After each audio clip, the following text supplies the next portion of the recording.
different coaching service sales models. In this video, I'm going to walk you through a quick overview of the different ways you can sell your personal expertise. If you have decided to coach people and earn money as a coach, please understand that there are many ways to do it. You're not stuck with just one channel. There are actually several channels you can use to make money selling your personal expertise. This is just an overview. I'm going to devote one video for each of these specific channels. Sell books. If you like to write, or if you know somebody who does, you might want to write down your expertise, put together an outline, and get somebody to write a book. When you produce a book, you automatically get viewed as an expert. I know this is kind of a big claim to make, but understand that if you go to any kind of party, the vast majority of people there have not written books. You have to remember that sitting down to write a book means several things. First, you have to have something that is worth sharing. Maybe it's an interesting story. Maybe it's some sort of expertise or inside knowledge. 2, you have to have the time, effort, and discipline to actually get stuff from your mind converted into text on paper and then edit that material so it's actually readable. In other words, this takes quite a bit of discipline and commitment. The third option here is resourcefulness. Maybe you have interesting information you'd like to share, but you'd rather have somebody do it for you, and that's where ghostwriters come in. Regardless of how you cut it, when you sell books, people's inherent or instinctive respect for authors kicks in because they know how hard it is to write. They know that putting a book together is not actually a walk in the park. You get instant respect and instant authority status by simply producing one book after another in your area of expertise. Sell video courses. Let's face it, if you're trying to teach somebody a new concept, one of the most effective ways to do this is not to get them to sit down and read a book you wrote. Sure, your book might have all sorts of interesting graphics and diagrams, but at the end of the day, there's really no substitute for face-to-face interaction. This doesn't mean that you have to be in front of them live. You can shoot a video and have the same effect. How come?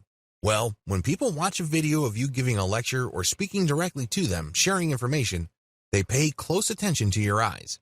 They also pick up on your facial expressions, your gestures, and your body language. Finally, they make snap judgments about how you talk, what you talk about, and how quickly you speak. All of these are instantly put together in their minds, and they make a quick judgment.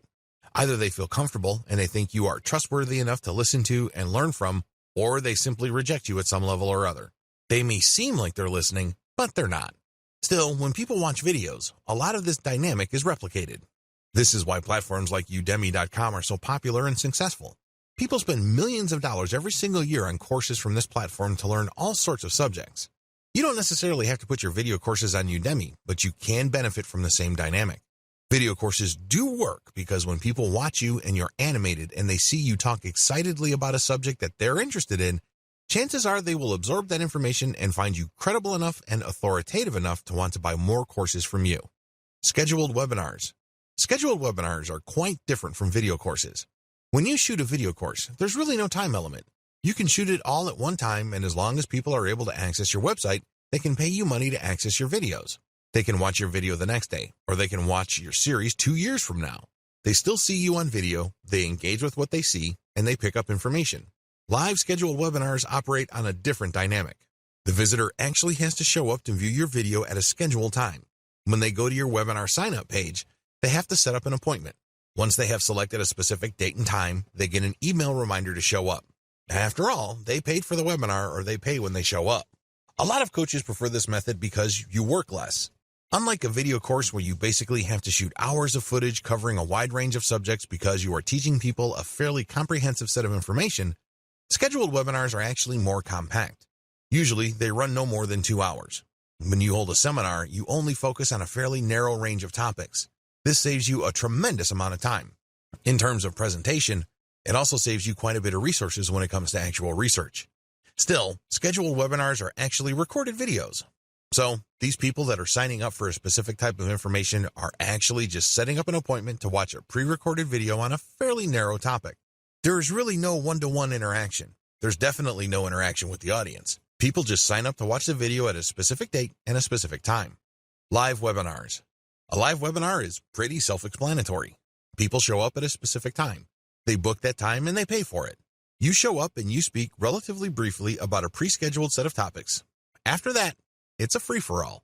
The people who show up in front of their computers to see you on webcam can then turn on their cameras and you can see them asking you all sorts of questions. The value of live webinars is the interplay between you and your audience members. Please understand that different audiences have different interests and different questions. It also depends on when your webinar is set. If you're setting it at a specific time of the year where people are concerned about giving gifts or planning vacations, those are probably the kinds of questions you will get. If you were to set up your webinar earlier in the year or in the middle of the year, people might have different interests. Whatever the case may be, live webinars can run anywhere from 1 to 4 hours, and its value really all boils down to the questions people bring and your answers to those questions. There's also a tremendous amount of call and response between you and your audience members. They send you signals, you send them signals. They're excited, you get excited, and everybody has a good time. One-on-one coaching. This form of coaching involves somebody going to your website, setting up a schedule for you to talk to them one-on-one over Google Hangouts or Skype. When that time comes, they show up, and you provide coaching. For them to book you for that appointment, they have to pay. This is a great way to directly coach somebody. There's really no right or wrong answer regarding which sales model you should choose. However, if you are serious about building a solid expert brand, you might want to consider doing all 5 because if you think about it, they all flow into each other. The more people are exposed to your books, the more famous and credible your author brand becomes. This increases the likelihood that people will sign up for more video courses. If people like your video courses, they may like it so much they would sign up for live webinars, one-on-one coaching, as well as scheduled webinars. These different channels actually reinforce you to them. They don't necessarily cancel each other out.